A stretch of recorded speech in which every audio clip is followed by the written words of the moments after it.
টাকাকে আগলে রাখার 3টি টেকনিক। নাম্বার 1, সবসময় নিজেকে খুশি করার চেষ্টা। আমরা প্রত্যেকটা মুহূর্তের জন্য ভাবি যে না, নিজেদেরকে খুশি করতেই হবে, সে যেভাবেই হোক না কেন।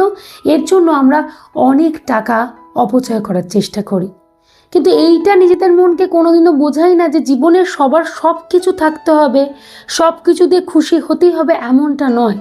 অনেক সময় আমরা ছোট ছোট জিনিসের মধ্যেও কিন্তু খুশিটাকে খুঁজে নিতে পারি। এইটা একবারের জন্য আমরা কিন্তু ভাবি না। নাম্বার 2, অন্যের জীবনের সাথে বা অন্যের অর্থনৈতিক দিকের সাথে নিজের তুলনা করা। কোনো ব্যক্তির যদি তার অর্থনৈতিক অবস্থা ভালো হয়, আমরা নিজের সাথে তুলনা করে ফেলি। আমরা মনে করি না আমাকেও তার মতোই হতে হবে, সে যেভাবে টাকাগুলোকে খরচা করছে, তার অর্থনৈতিক দিকটা যেরকম আমারও সেরকম হবে। কিন্তু সব ক্ষেত্রে তো আমাদের সেটা হয় না। আমাদের যেমনটা আয়, আমাদের তো সেই অনুযায়ী ব্যয় করতে হবে। এইটা কিন্তু আমাদের ভালো করে বোঝার চেষ্টা করতে হবে। নাম্বার 3, প্রত্যেকটা মুহূর্তের জন্য নিজেকে অভিযোগ দেওয়া।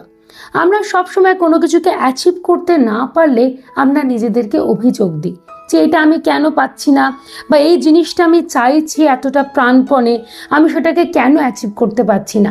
আমাকে অ্যাচিভ করতেই হবে, তার জন্য আমার যত টাকা খরচা হবে হোক, ধরো কোনো শখ বা ইচ্ছা পূরণের জন্য যা কিছু খরচা হবে হোক, কিন্তু আমাকে সেটা করতেই হবে।